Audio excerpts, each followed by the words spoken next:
Hey, I'm Angie. And I'm Ryan. And we're Happy, Healthy, Vegan. I got my little pin. I think we're out of those. I know, we sold out, guys. In Veganuary. Yeah. So speaking of Veganuary, there's been like this weird trend since Veganuary started to like push back against it. It's been a while since I've been on the show, by the way. Sorry.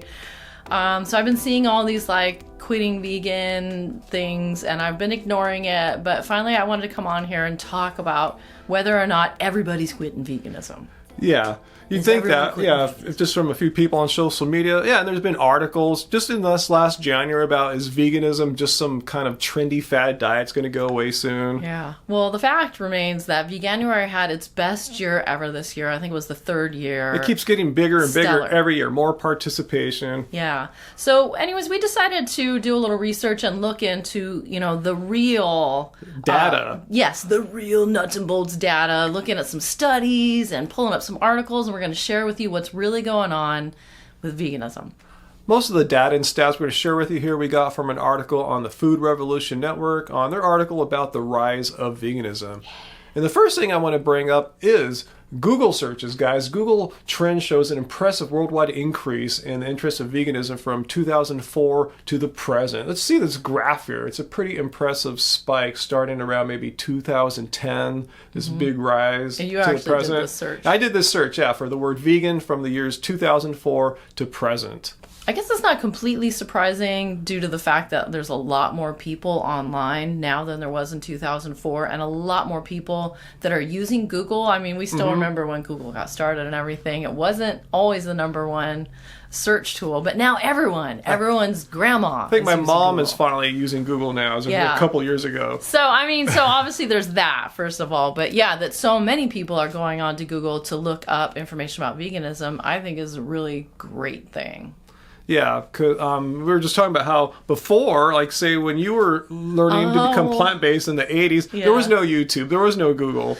Yeah, exactly. In the 80s, when I decided I was going to go vegetarian, I mailed away for pamphlets from PETA, and I got a subscription to Vegetarian Times, and I found a health food store in my town that I could walk to, and that's pretty much how I found out information. If I'd had the internet then, I probably wouldn't have gone vegetarian. I probably would have went vegan right away.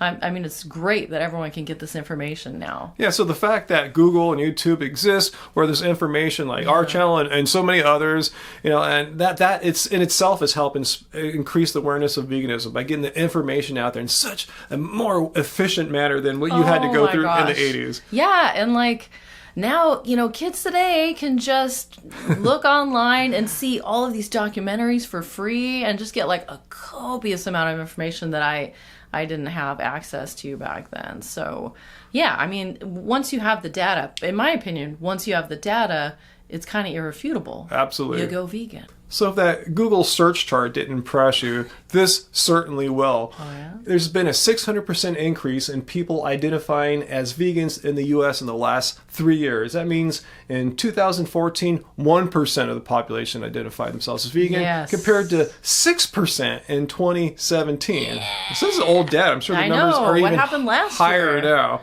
Considering the Veganuary had its best year ever. And this isn't just the United States. No. As we've talked about before, in the United Kingdom, the number of people identifying themselves as vegan has increased 350% in the past decade.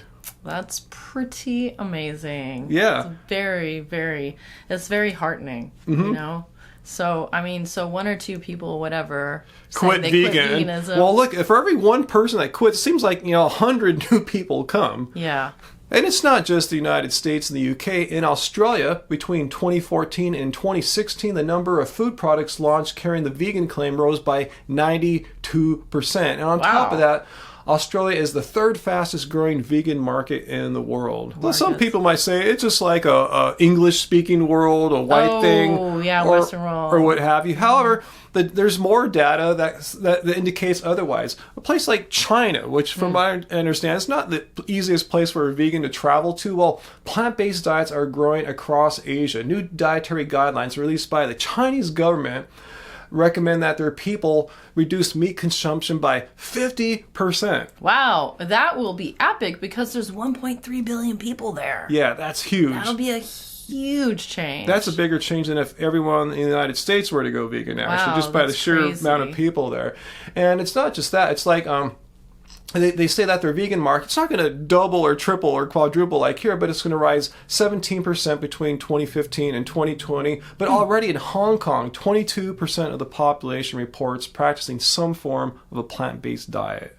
I wonder why the predictions are so low, only 17%, considering, that the Chinese government has put out guidelines mandating a 50%. I guess they need some more a spark of interest in veganism out there to Wow. get people motivated, excited. The government could say one thing, but unless Yeah. people get motivated to follow that kind of mandate or recommendation, they need to watch YouTube. They I need guess. shows like ours over there. I don't even know if they have access to YouTube in China. Oh, man. They must have something else over there. So yeah, Chinese social media people, get on it. Yeah, if vegans. you know about what the Chinese social media scene is like for the vegan scene, Yeah. I would love to hear about it. Yeah, please let us know. And how can we forget Canada? We can't forget Canada. We have a ton of viewers in Canada.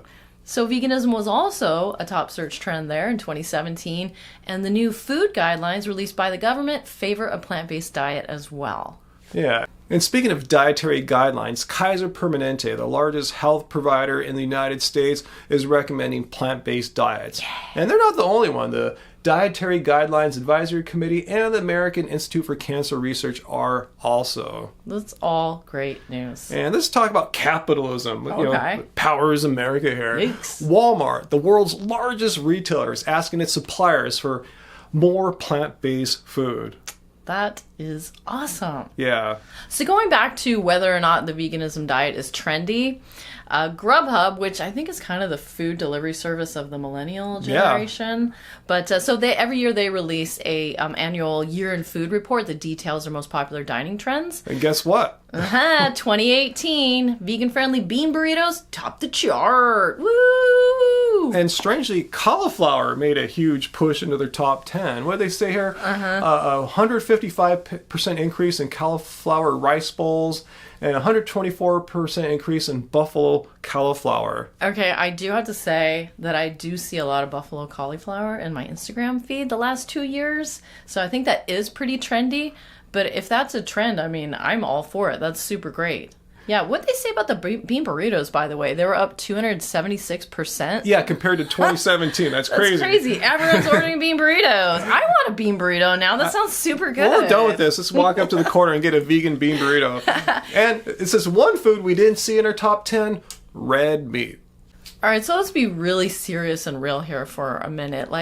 For the media to put out articles saying that veganism is just like a fashionable trend is really belittling the urgency of the real situation here. Yeah, I mean, the United Nations has put out countless warnings about how we either need to reduce drastically or just completely eliminate meat and dairy consumption to ward off the worst effects of climate change. Yeah. To just say it's just this trendy thing that people are doing because Instagram and millennials. No, that we're actually trying to help save the planet. Yeah, and particularly I think, people who are younger than us, millennials and younger, really have a more vested interest in what our planet's future and climate will be like in, say, 20, 50 years. Yeah, they're inheriting the earth. Mm-hmm. So to make fun of them for trying to make positive change, wow. Yeah, it's sad. So let us know in the comments down below. Why did you go vegan? Was it because it was a fashionable trend online, or did you perhaps have some other reason? And what it is, let us know down below. Share it all down below. Hit like if you like this video, and be sure to subscribe to our channel and hit the notification bell to get notified for all of our content here, live streams, activity on our community tab, and these videos. Sounds good. So when you hear all these anti-vegans and media people saying that veganism is just some trendy fad, just ignore it all. And remember, it doesn't suck being vegan.